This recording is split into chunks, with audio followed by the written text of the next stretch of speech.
Ozamis City, yung Misamis Occidental, ug sa tanong kanato karon pinaagi sa Facebook page ug YouTube channel sa AONC. Maayong adlaw, kumusta?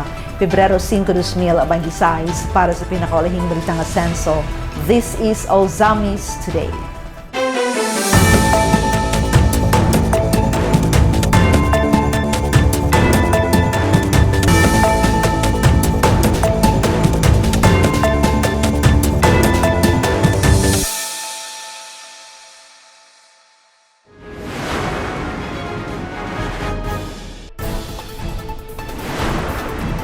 Pagpaligon sa agrikultura o pangisda, Misamis Occidental nag-host sa first ever Asenso Agriculture Summit 2026. Segundo distrito nagpadayon sa ligon o klarong infrastruktura. Kung hindi waminal, mitambong sa Committee on Health meeting para paligonon ang human organs and tissue donation o transplantation program. Asenso Segundo Distrito Pre-Hospitalization Program padayon nga naghatag tabang sa mga misamisnon.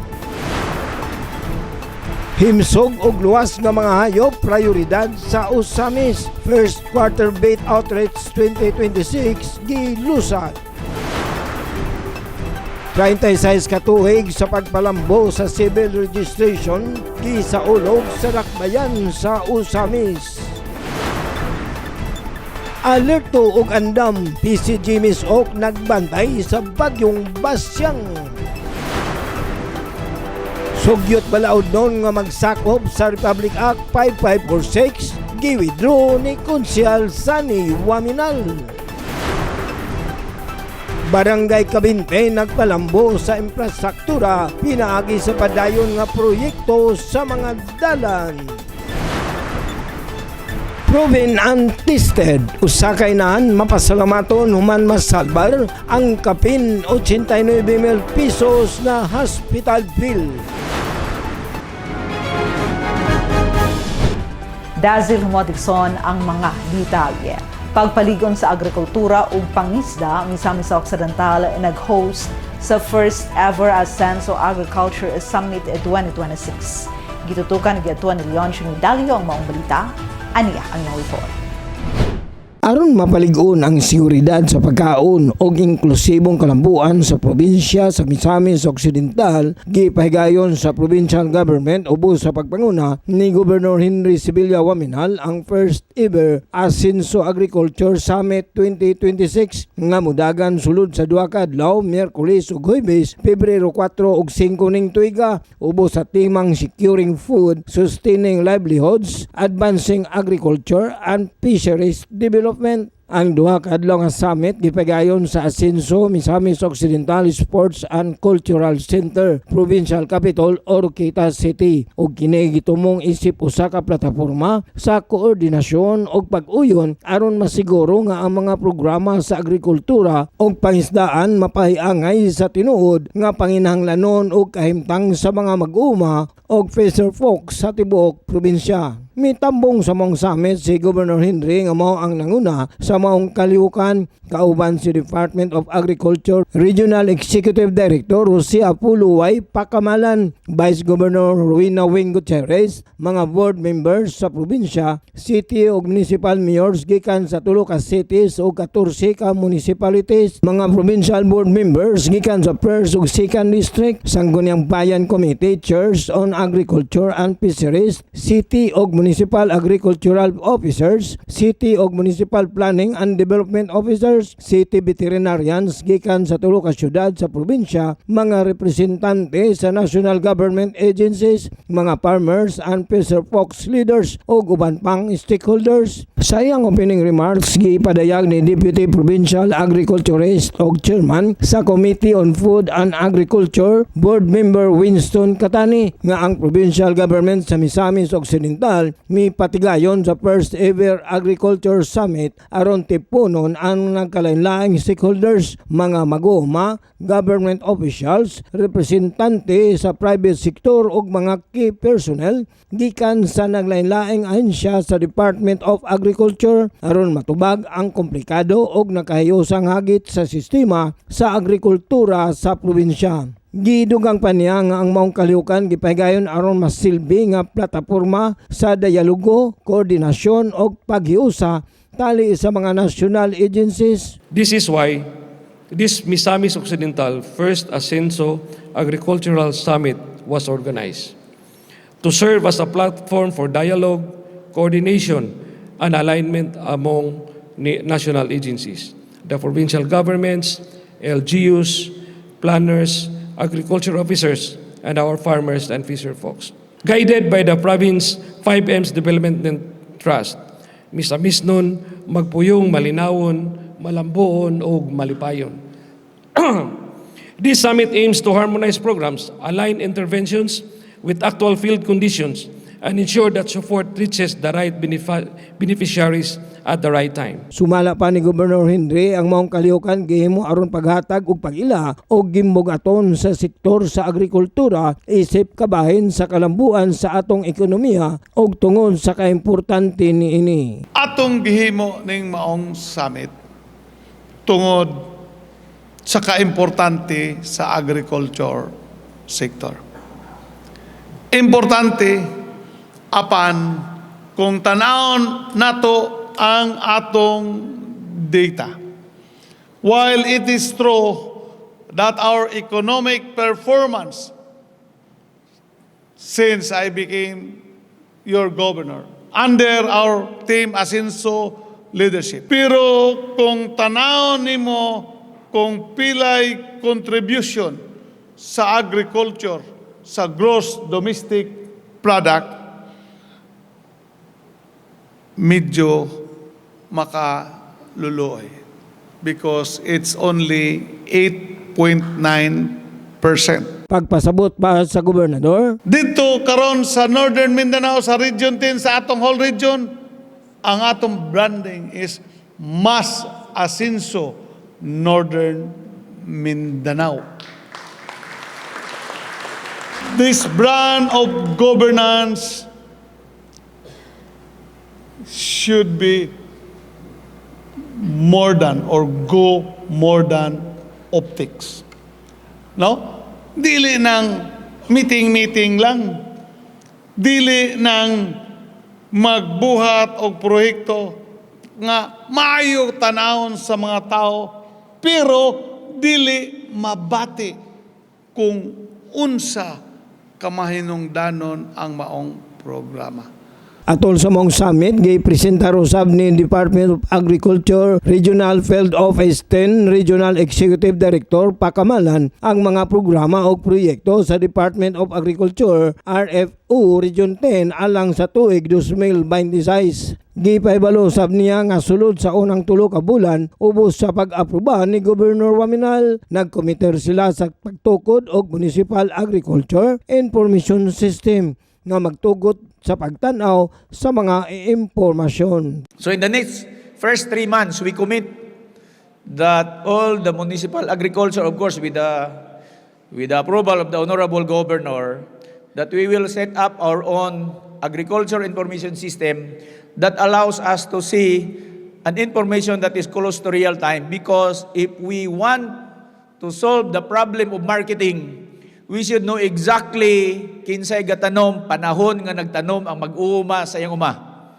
So that we have 2-3 months lead time to prepare for the market. Lakip usab sa gisgutan atol sa mong summit ang strategic measures og serbisyo sa Philippine Center for Post-Harvest Development and Mechanization (PHICMEC) alang sa calendar year 2026. Ingon man ang kahimtang sa irrigation development og tulo ka tuig nga irrigation plan sa National Irrigation Agency NIA-10. Mas nahimong aktibo og mahinungdanon usab ang maong panagtapok atol sa open forum din gisgutan og itubag ang mga nagkanilaing isyu og suwesyon gikan sa mga partisipante. Ang first ever Asenso Agriculture Summit 2026 dili lamang usa ka kalihukan sa pagpahibalo sa mga programa o proyekto sa agrikultura o pangisdaan kundi usa-usab ka epektibong plataporma sa koordinasyon, dialogo o panagyusa sa nagkalain-laing stakeholders, mga mag-uuma, mangingisda, opisyali sa gobyerno o representante sa pribadong sektor aron matubag ang tinuod nga panginahanglanon o hagit sa sektor sa agrikultura samtang ipakita usab ang kaimportante sa agrikultura sa pagpalambo sa ekonomiya sa Misamis Occidental.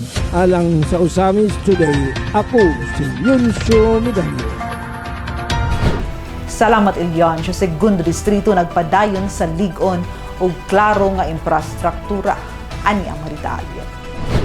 Nakigpulong si Congressman Ando Uaminal sa mga opisyal sa Department of Public Works and Highways 2nd District Engineering Office nga gipanguluhan ni District Engineer Caroline Abinales ug Assistant District Engineer Mike Cariaga aron masiguro nga klaro, di kalidad, tarong ug kompleto ang pagpatuman sa mga infrastructure projects para sa katawhan sa segundo distrito. Bisan pa sa nagkalain-laing mga isyu nga giatubang sa DPWH sa nasud, ang DPWH 2nd DEO nagpadayon sa ilang ligon nga pasalig nga walay binuang sa pagtrabaho sa proyektong gikinahanglan kaayo sa komunidad. Sama sa padayon nga pagsemento sa mga kadalanan sa kabukiran, pagtukod sa mga barangay health stations sa matag barangay, covered courts ug uban pang mga pasilidad alang sa katawhan. Usa sa mga flagship projects nga sugdan karong tuig 2026 mao ang New Ascenso Tudela Municipal Building nga kabahin sa padayon nga kalambuan sa distrito. Pinaagi sa ligong koordinasyon ug tinuod nga pagdumala, nagpadayon ang paningkamot ni Congressman Ando Uaminal uban ang kinatibuk ang Team Asenso aron makabot ang tinuod nga pag-asenso alang sa matag komunidad sa segundo distrito ug sa tibok probinsya sa Misamis Occidental. Congressman Indy Uaminal mitambong sa Committee on Health meeting para palig-unon ang human organs and tissue donation o transplantation program. Atong nawaton ang report ni Angela Mekirante. Sa padayon niya nga aktibong partisipasyon sa mga mahinungdanong mga hilisgutan sa lehislatura sa opisyal nga Facebook post sa Asenso Pinoy adlaw Martes, Pebrero 3, 2026, mitambong si Asenso Pinoy Representative Congressman Attorney Henry Indy F. Uaminal Jr. sa meeting sa Committee on Health aron paghisgot sa House bills nga nagpropose sa pagpaligon sa human organs and tissue donation and transplantation program. Sa usa ka kritikal nga punto sa meeting, gipangutana ni Representative Uaminal ang ethical implications sa provisions nga nagtugot og kompensasyon para sa mga organ donors ug nangutana usab siya kung ang paghatag og non-monetary incentives sama sa discounts o privileges alang sa mga organ donors makonsiderar ba nga supak sa international norms ug ethical standards kumpara sa direktang monetary compensation. Considering the concern that was raised, mataas yung demand, kulang yung supply, if this, I guess, amendment to the proposal of Kong Dimagiba is consistent with ethical norms, where instead of providing outright compensation to would-be donors, the system would instead be providing them with incentives to those who manifest their willingness to be organ donors. The system that I have in mind, Mr. Chair, would be similar to providing discounts to PWDs and senior citizens, wherein those who manifested, whether through their driver's license or other government document, that they are willing to have their organs donated later on, would be entitled to certain privileges, whether from the private sector or government institution, similar to what we grant PWD, senior citizens, Mr. Chair, if that would be consistent and in line with ethical norms and international ethical standards, Mr. Chair.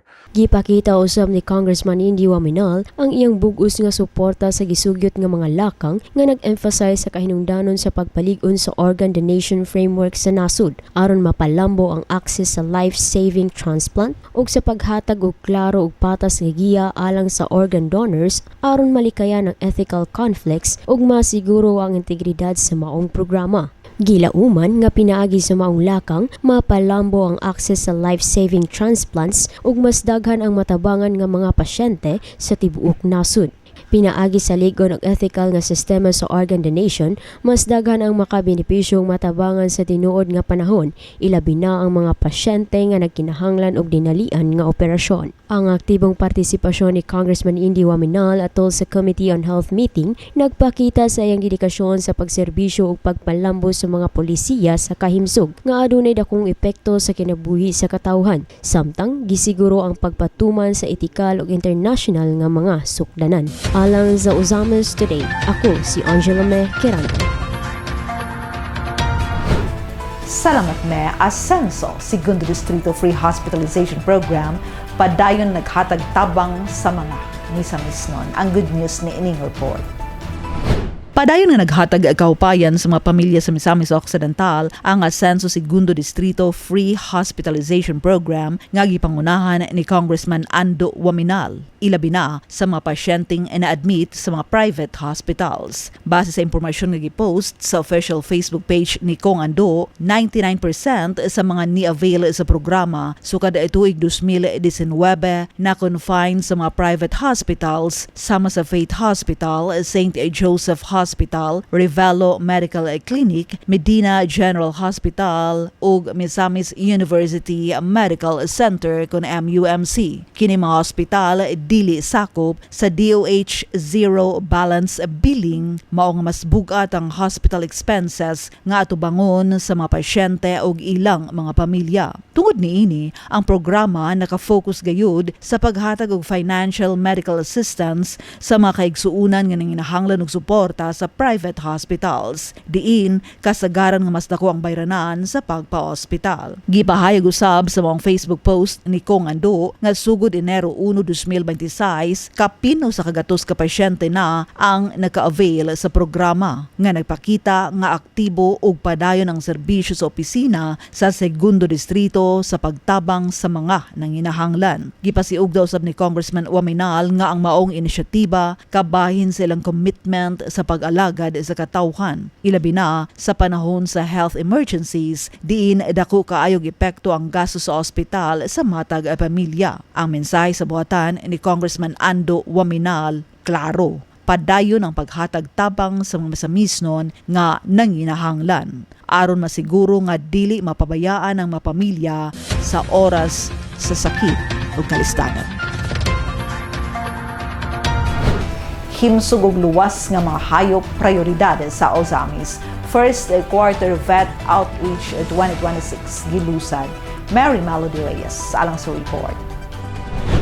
Padayon ang pagpaningkamot sa kanunay Asenso Ozamis Administration uban sa pagdumala ni Mayor Sam Norman Fuentes sa pag-atiman og pagpanalipod sa kahimsog ug kaluwasan sa mga pinuhing hayop sa dakbayan. Ang City Veterinary Office nga gipanguluhan ni Dr. Lourdes Calyaw naglusad sa ilang First Quarter 2026 Veterinary Outreach Program nga nagsugod Enero 15, 2026. Tumong sa maong programa ang pagpalapad sa access sa mahinungdanong serbisyong veterinaryo pinaagi sa pagdala niini direkta sa mga prioridad nga barangay sa dakbayan, lakip ang konsultasyon, pagtambal sa masakitong hayop, deworming ug paghatag og vitamin ug mineral supplementation aron masiguro ang himsog ug luwas nga panglawas sa tanang hayop. Ana sa 15 ka mga barangay ang napili isip priority areas base sa ilang dinaliang panginahanglanon. Ilabi na alang niadtong mga barangay nga dugay nang wala makasinati og veterinary missions alang sa ilang mga pinuhing hayop. Sa bulan sa Pebrero, ang City Veterinary Office magpatuman sa ilang schedule sa barangay visits nga magsunod. Pebrero 5 sa Kapukaw proper, labinay sa Pebrero 12, gutukan dako sa Pebrero 19 ug embargo sa Pebrero 26, 2026. Alang sa bulan sa Marso, pagabisitahon ang barangay Cavite sa Marso 5, Sinusa sa Marso 6, Gutukan Diot Marso 12, Trigos Marso 13, Sangay Diot Marso 19, Manaka Marso 20 ug Sangay Dako Marso 26. samtang nagapadayon ang regular nga paghatag og serbisyo sa buhatan sa City Veterinary nga nahimutang sa second floor Ozames Public Mall. Lakip ang castration o pagkapon sa mga iro ug iring matag ikaduha sa ikaapat nga Martes sa bulan, anti-rabies vaccination gikan Lunes hangtod Biyernes og stray dog catching operations matag una ug ikatulong Miyerkules sa bulan. Gipahinumduman usab ang publiko nga libre ang tanang serbisyo nga pagahimuon sa mga barangay outreach. Samtang sa regular nga service days sa City Veterinary Office adunay minimal nga bayad nga 350 pesos alang sa castration ug 80 pesos alang sa anti-rabies vaccination. Alang sa mga gustong magpakapon sa ilang mga binuhing iro ug iring, ania ang mga gikinahanglang requirement. Kinahanglan nga kini anaa sa labing menos nga 8 ka bulan ang edad. Nakadawat na og anti-rabies vaccination ug kinahanglan nga naka-fasting kini sa wala pa ang operasyon aron malikayan ang mga posibleng komplikasyon.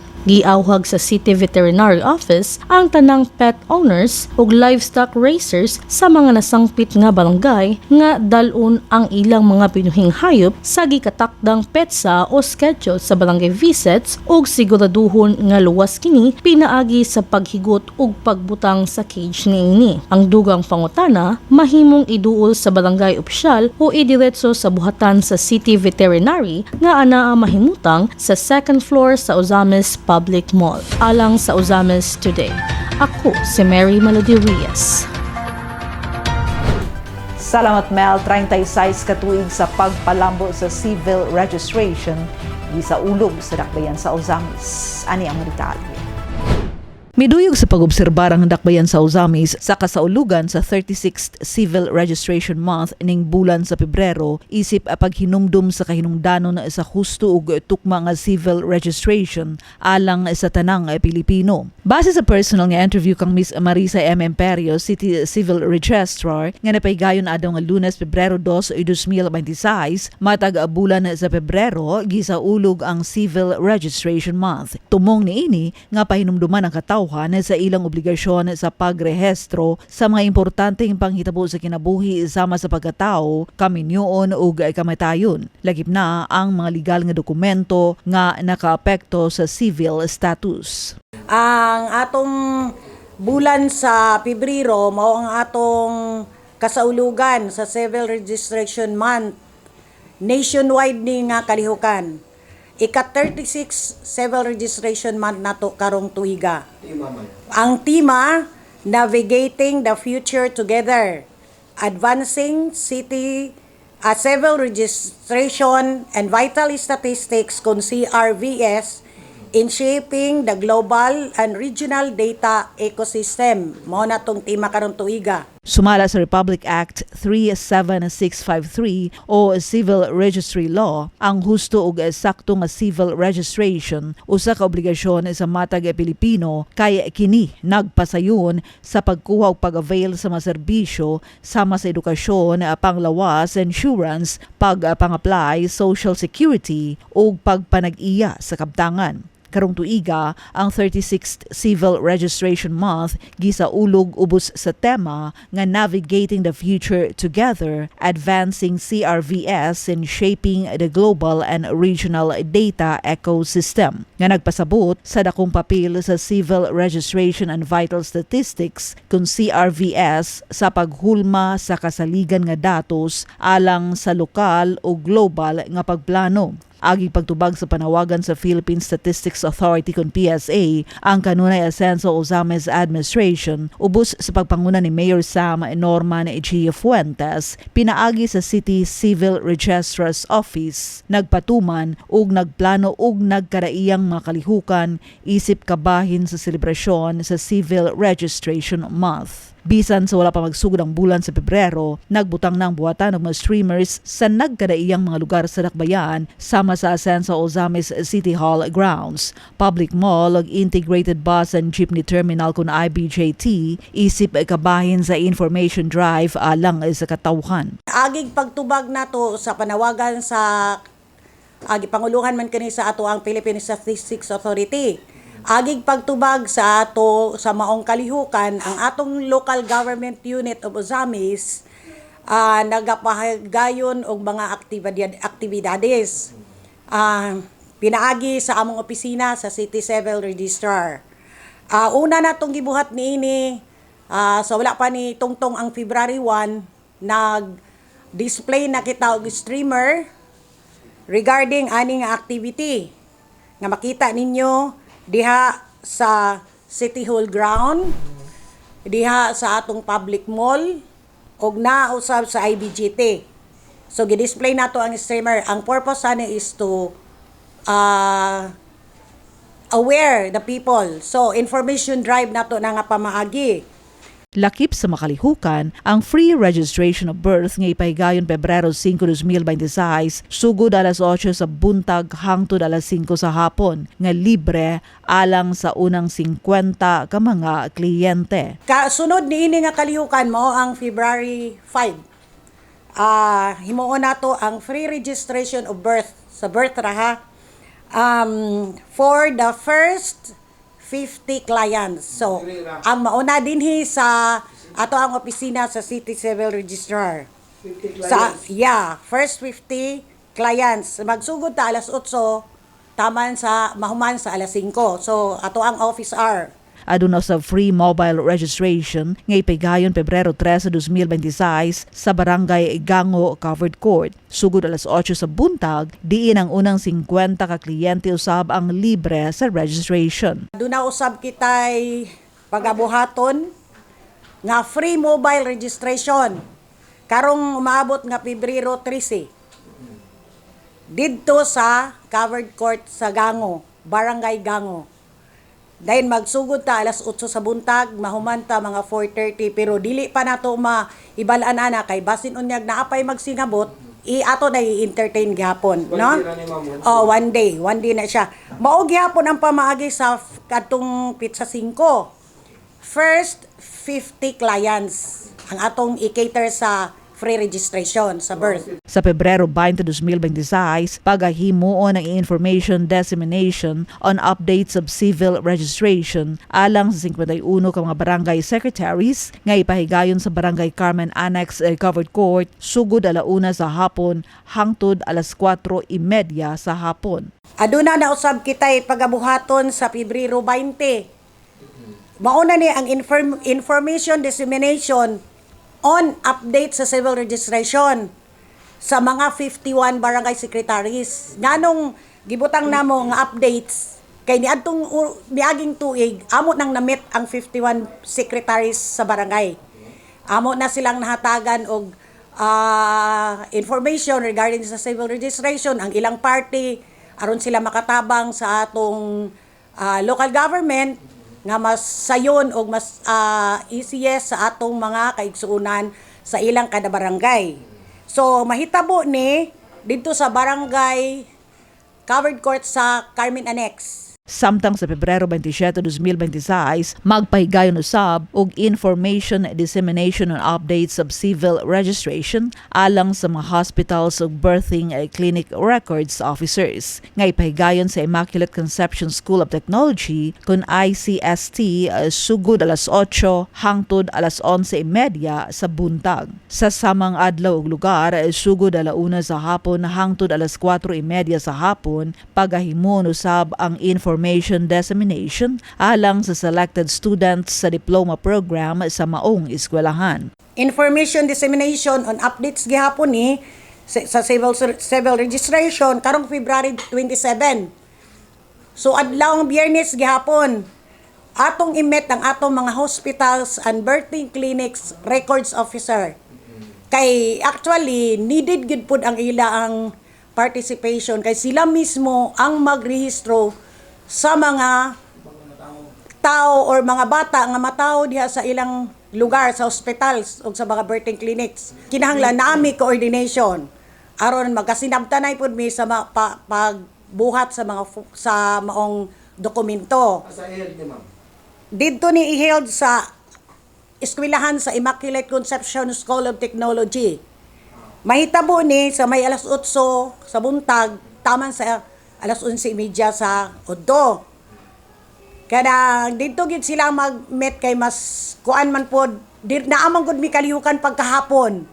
Kay pagkaalauna mao nang dito giheld kay mga diretso rami dili na malangan pagka 1 o'clock isunod po dahil namo ang information dissemination sa selected students sa diploma program sa maong eskwelahan. Panghinaot og pagpasalamat usab ni City Civil Registrar Imperio. Hinaot unta nga nanginahanglan pud mi sa inyong suporta, sa inyong cooperation, kung unsay among pangayoon nga mga requirements inyo pong paningkamutan sa pag comply aron makatabang pud mi ninyo at the same time makatabang pud mo namo.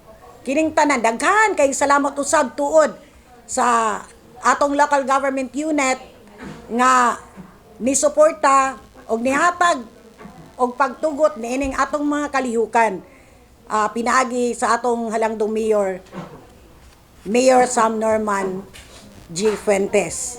Salamat kayo Mayor niining tanan sa imong pagtugot og hinaot nang hinaot ko nga magmalampuson kining atong gihimo karon ug ato pang pagahimuon nga kalihukan alang sa kaayuhan o kalambuan sa katawhan sa Osamis. Ang makalihukan sa 36th Civil Registration Month nagpakita sa paningkamot sa Dakbayan sa Osamis sa pagpaligon sa kahibalo sa katawhan may tungod sa kahinungdanon sa civil registration isip a pundasyon sa hapsay, inklusibo o epesyenteng paghatag og serbisyo publiko.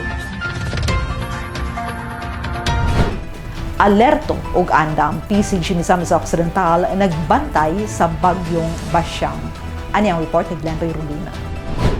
Gipasalig sa Philippine Coast Guard Misamis Occidental Station ubos pagpangulo ni Lieutenant Junior Grade Jonel C. Ditumal, PCG Station Commander ang ilahang kaandam sa mga ginsakupan og ekwepo isip pagpangandam batok sa posible epekto sa Tropical Depression Basyang. Isip kabahin sa paspas og aktibo nga lakang alang sa kaluwasas publiko giandam sa PCG Misamis Occidental ang ilang mga personahe og ang Deployment Response Group aron nga dayong motubag sa bisan unsa mga emerhensiya tungod sa daotang nga panahon. Ang mga otoridad o mga ekwipo sa PCG Misamis Occidental nagapabiling nakaantabay og andam nga deploy kung gikinahanglan labi na sa mga lugar nga posible maapektuhan sa kusog nga pag-uwan og hangin. Samtang nasayran nga ang bagyong Basyang gilauman nga posible moagyo makaapekto sa Northern Mindanao. Nagkahiusang andam na ang mga nagkadayang ahensya sa gobyerno aron nga masiguro ang kaluwasan sa katawhan og malikayan na posibleng kadaot kadalhon sa maong nga bagyo. Aniya ang hotline number sa PCG Misamis Occidental 0927-852-7495. Samtang ang PCG Osamis Substation 0961-908-1887. Gihangyo sa Philippine Coast Guard ang publiko nga magapabiling alertog butubad sa mga pahimangno sa otoridad o mag-andam sa posible epekto sa maong nga bagyo. Alang sa Osamis Today, kini si Glenn Ray Ruluna. Salamat Glenn. Sugyot balaod nun nga magsagop sa RA 5546. Giwithdraw ni Konsehal Sani Waminala tunawato ng report gikan sa konseho ni Adoni Dicena. Usa na lang ka resolusyon ang sugyot balaodnon nga giduso ni Honorable Sancho Sani Sevilla Waminal Jr. labot sa pagpahamtang og penalty ngadto sa mga government o private teacher nga makalapas sa no collection policy. Ang desisyon ni Honorable Sani Waminal sa pag-convert sa ordinansa ngadto sa usa ka resolusyon nahitabo atol sa ulahing regular session sa konseho Pebrero 2 nining tuiga. Iyang gipasabot nga ang pag-atras sa iyang proposed ordinance sa pag-adapt o pagsagop sa Republic Act 5546 base usab kini sa hiniusang pagpabor sa mga kauban sa konseho bunga sa konsultasyon o pagpamati usab sa sentimiento sa mga kadagkuan sa Osamis City Division Office. Sa iyang tan-aw, igo na ang resolusyon nga mupukaw sa mga magtutudlo aron tamdan ang memorandum circular labot sa prohibisyon sa pagpamaligya og mga tiket sa mga estudyante o pagpangulikta og kantidad alang sa bisan unsang katuyuan pinaagi sa legal procedure sa DepEd o sa Civil Service Commission. After careful examination, thoughtful reflection, and listening attentively to the inputs of the DepEd School Division Office in Osamis City, as well as the sentiments and perspectives expressed by the honorable members of this august body. I have come to the considered conclusion that it is best to support this policy through a resolution rather than through an ordinance. An ordinance adopting Republic Act 4206 as amended by Republic Act number 5546, prohibiting the sale of tickets and or the collection of contributions for whatever purpose from students and teachers of public and private schools, colleges, and universities within the city of Osamis be withdrawn from further consideration. I so move, Madam Chair. A local government ordinance, Honorable Chair. So, in this case, now, the penalty is in national law, 546. If we pass the ordinance, there is same penalty and will be now of quandary which law to apply, the ordinance or the national law.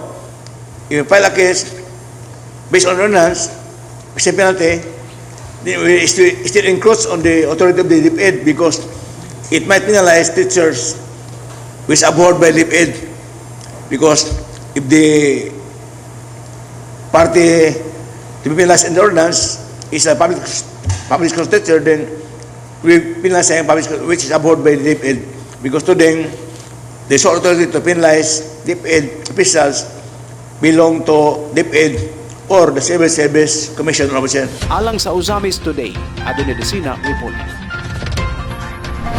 Salamat Don, Barangay Cavite nagpalambo sa infrastruktura, pinaagi sa padayon nga proyekto sa mga dalan. May balik ka lang sa report sa Leon Chumidalio. Nagatag og update kabahin sa mga kalihukan ug mga inisyatibang napahigayon sa Barangay Cavite si punong Barangay Alejandro Purgatorio. Ilabi na ang mga lakang aron matagan og solusyon ang suliran sa mga kalsada sa ilang lugar. Sa interview adlong Martes, Pebrero 3 ning tuiga, gibutyag sa kapitan nga ubos sa iyang pagpanguna nakapatuman ang barangay og proyekto sa dalan gamit ang 20% Barangay Development Fund. Sumala pa niya sa sinugdanan nagtuo sila nga lisod o halos imposible kining matuman apan tungod sa paningkamot niya inubanan sa iyang barangay council nahimo kining realidad ug karon nasugda na. Kini nga Sir Lucio, kini nga project na to karon. Kini mo'y dako kitag pasalamat sa Ginoo ani kay kini dugay na jud kay ini gipangandoy panahon pa sa to mga ninono na mahimuan nato kining kalsada. Sa una mo ko aton lantaw ni kuan jud ni kanang murag imposible ba nga mahimuan to kalsada, pero pag gustuhon jud nato og uban sa akong mga barangay council nga mo jud ni nahimuan ron. Ang budget ani gikaron ni sa to ang 20% nga budget ani Sir Lucio. Ang kinatibuk ang budget sa maong proyekto miabot sa 600,000 pesos nga gikuha gikan sa 20% Barangay Development Fund. Ang mga lugar nga direktang makabenepisyo niini mao ang Purok 1, 2, 3 paingon sa Purok 4. Gibudgetan ta ni og 600,000. Ang 600,000 nga budget para ra ni siya sa culvert o graveling kay naaman tay sapa gud kanaunahan kami makita nato no. Culvert o graveling, and then kini magtuyok man gikan ni og Purok 1, Purok 2, Purok 3, lapos po ni og Purok 4 pa yung gala. Kini nga dalan. Gibalik lang ta usab ni Kapitan Purgatorio ang kahimtang sa mong dalan kaniadto. Matod pa niya lisod kaayo ang sitwasyon niini tungod kay dagko ang mga bato, adunay mga kahoy, baliti ug sapa nga nagpalisod sa pag-agi sa mga residente. Kini nga dalan grabe jud ni Sir Lucio, di jud ka makatuo bisan kang mga lumulupyo diri no sa Sinso Barangay Cavite nga manginaani ni siya karon kay sa una. Kung yung kayo worse kay nga dalan kay bato, dagko kay bato, tapos dagko kay kahoy nga kasagbutan jud, tapos naipay sapa, naipay baliti, magian. Manise sa una ang hitsura ani. May padayag usab og pasalamat ang kapitan ngadto sa labawng makagagahom og sa mga lideres nga padayong nagsuporta sa mga barangay sa Osamis nga gipanguluhan samahan sa dakbayan Mayor Sam Norman Go Puentes uban sa bug-os nga paningkamot nila Governor Henry Sibilia Waminal, 2nd District Representative Kong Sancho Fernando Ando F. Waminal og Asenso Pinoy Representative Kong Attorney Henry Indy F. Waminal Jr. Mga lideres nga padayon sa paghatag og direksyon, suporta og tinuod nga serbisyo alang sa pag-asenso sa mga Osamis nun. Una na no, salamat kayo number one no sa Ginoo. Una gyud ang Ginoo kanunay nato pagpasalamat kay siya gyud tagiya sa atong kinabuhi tanan blessings ug unsa naata ning kalibutan na no. Financial, physical. Salamat yan sa blessings no gikan sa Ginoo. And then siyempre sa atong mga lideres no. Unahon ako atong 3 pillars no. Salamat jud kay ninyo. Atong unahon atong super hardworking governor nga wa jud laing gilantaw para sa pagkalambuan no sa tibok Misamis Occidental. Nga atong governor nga wa jud pahuway no sa atong pinalangga kay governor si Governor Attorney Henry Sibilia Waminal Sr. Og siyempre sa to ang congressman no sa 5º distrito, Congressman Ando Sancho Waminal. Kong, salamat kayo. Sa ato siyempre sa atong congressman nga atong former mayor no, congressman sa Asenso Pinoy, Attorney Indy Henry Puentes Waminal Jr. Og siyempre sa atong mayor, handong mayor to sa Osamis City, Mayor Sam Norman Puentes og uban ang iyang mga konsehal sa City Council no. Tanan salamat jud kay ninyong tanan kay dili man ginamo ni mahimo kung kami sa barangay kamo man jud ang among pinakaamahan. Sa pagkakaroon ang proyekto sa dalan sa barangay Kabinte dili lamang simbolo sa kausaban sa infrastruktura nga nagpakita nga pinaagi sa husto nga pagdumala panaghiusa sa barangay og nakahiusang tumong nga nakasentro sa kayuhan sa katawan ang mga problema mahimong masolusyonan. Ang nasugdan nga proyekto naghatag og kahupayan, kaluwasan ug masapsay nga pagbiyahe alang sa mga residente nga nagpamatuod sa Asenso Brand of Service nga nagpakita sa serbisyong matinud-anon, may kasing-kasing og tinud-anay nga mutubag sa suliran padulong sa mas lig-on og padayon nga pag-asenso sa dakbayan sa Osamis. Alang sa Osamis Today, ako si Leoncio Vidal.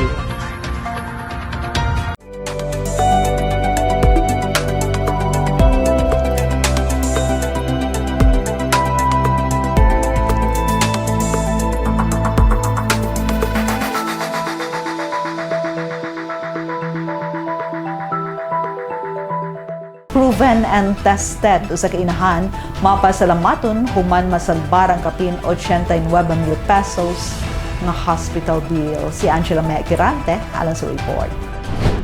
Pasalamaton jud kay kog dako kay ikapila na gyud ko gisalbar giluwas sa Asenso. Proven and tested na gyud siya. Kini ang pamatuod ni Lilbeth Almonia, 52 anyos, residente sa Barangay Aguada ning Dakbayan sa Osamis, human hingpit nga na zero balance ang iyang 89,591 pesos and 49 centavos nga exist bill sa ospital pinaagi sa Asenso Osamis Free Hospitalization Program, usa ka inisyatiba nga padayon nga naghatag og dakong tabang sa mga Osamis noon nga anaa sa pinansyal nga kalisod bisan unsa pa man ang ilang estado sa kinabuhi. Na-admit si Lilbeth niadtong Enero 13, 2026 sa Tobias Feliciano Fate General Hospital tungod sa grabe nga komplikasyon sa iyang tiil nga nagkinahanglan og dinaliang operasyon. Na-admit ko atong January 13 kay ang akong tiil, ang bakterya gikaon na siya. So supposedly dito ra ko og March gin pero dili na gid siya pwede sa March gin kay dili ko ma-schedule niya. Emergency na gid siyang operahan or else maputol gid akong tiil ni undergo gid ko og operation. Operahan na gid akong tiil, gibutangag gi-debride siya. Then gitangtang ang katong mga bakterya and then gibutangan siya steel, gi-implant ang steel. Matod pa ni Lilibeth, kalabot sa posibleng hinungdan sa komplikasyon sa iyang tiil. Actually, ako diabetic ko. So once nga diabetic, careful gyud ay ta kay sa atong skin kanang mga baha-baha magbantay gyud ta kay diha mo agi ang mga bakterya. So wa ta kabalo na ako'y gamay samad. So primero cellulitis ato ang ilang findings pero kuan jud ay siya kanang more deeper na gyud siya ang bakterya ni grabe na gyud. So niabot na gyud siya first, second, third, fourth layers sa ako ang bukog. Munang gidali gyud siya. Isip usa ka LGU employee ug solo parent nga adunay duha ka anak, giangko ni Lilibeth nga dili gayud niya makaya ang pagbayad sa maong kantidad kung wala ang tabang sa free hospitalization program sa Team Ascenso. Pasalamaton jud kay ko kay as in zero balance gyud. Wala jud koy kanang exist tanan jud gibaryan gid sa Ascenso. Mo nang masalamaton jud kay kog dako kay unsaon na lang solo parent baya ko niya og wala ang kanang kuan Ascenso asa man ko paingon. Sa iyang testimonya, gipadayag niya nga proven and tested na gayud niya ang free hospitalization program sa Team Ascenso. Tungod sa dagang higayon nga siya natabangan ni ini ug gipasidunggan usab niya ang dakong tabang sa maong programa, ilabi na para niya nga adunay ray igong pangita. Ika kanang murag ikadaghan na jud giluwas sa Ascenso, mga pasalamaton jud kay ko kay dila lang first time sa atong taga-admit nako naara gyud gihapon ang Ascenso. Dako kay nga tabang ma'am, uy kay unsaon na lang man kung wala asa man ta mangawkaw anang karon pinakadako gyud nako ni nga bill nga exist kay sa una mo exist sa mga tag 18, 30, karon jud 80 kapin mo nang maglibog kag kutaw kay Ginoo ko na imong mga anak duha ka buok din wa pa jud kay bana din maura imong income din okay untag dako kay tag posisyon ubos pa gyud imong posisyon. So mong mapasalamaton jud ug wala ang Ascenso sus Ginoo ko mo nang malambuon jud ang usamis tungod sa Ascenso kay ug wala ang Ascenso wala gyud dili ta kabalog asa sa mudangop wa tay laing kadampan maong ang Ascenso ra gyud. Og panghinaot niya kabahin sa maong programa, naot ko nga kanang dili lang kay sa taman mas mapalambo pag yun ni nga programa aron dili ra gyud kanang ma-reach out pag yun dili lang kay sa ubang taga Osamis nun naapay other kay daghan mang lugar pud nga nanginahanglan dayon kanang mulambo nga mapadako pag yun ni nga programa kay aron daghan kayong katawhan mga Osamis nun nga matabangan. Uban sa dakong tabang nga nadawat ni Lilibeth Almonia alang sa iyang exist bill, pasalamat ang iyang gipaabot ngadto sa kanitibok ang Team Ascenso, ilabi na sa pagpanguna ni Governor Henry S. Waminal, kauban ang duha ka kongresista sa probinsya, kung Segundo Sancho Fernando Ando F. Waminal ug kung Ascenso, Attorney Henry Indy F. Waminal Jr. ug ingon man ni Mayor Sam Norman G. Fuentes. Sa atong hardworking governor Attorney Henry Waminal, Congressman Ando Waminal, and Attorney Andy Waminal, and of course our very own Mayor, Attorney Sam Fuentes. Ako dako kay ko mapasalamaton jud kay ko sa tanan kay dako kay ning natabang sa ako nga programa kay ug wala ni sila wala gid tay mahimo kung wala ni nga programa dako kayong problema. So tungod ani ni gaan-gaan ra ang tanan din mapaayo pa gyud ta mo nang dako gyud kay kog pasalamat. Alang sa Uzames Today, ako si Angela May Tirante. Salamat may ang Ozames Today. Hatod ka nato, email serbisyo publiko sa kanunay Ascenso Ozames Administration, pinaagi sa Ascenso Ozames News Channel, ubos sa pagdumala ni Mayor Attorney Sam Norman G. Fuentes. Alang sa dugang impormasyon, please like our official Facebook pages, Sam Norman Fuentes, Attorney Indy Waminal, kung Ando Waminal, o Ascenso Ozames News Channel. And please subscribe to the official AONC YouTube channel. Sa ngalan sa kitibokang AONC team, Yonsho Midalio, Adoni Dicena June Purgatorio, Ares Carpio Kim Tangaro, Macjul Malinis, Mary Melody Reyes, Angela Mequerante, Mary Ana Lumapas, Xander Dalid, si Glenn Ray Rolina sa Misamis News Network. Ako si Dazzle Limodixon, daghang salamat. Kanunay, Ascenso Ozames, Padayon Ascenso Segundo Distrito, Ascenso Misamis Occidental, Ascenso Pinoy.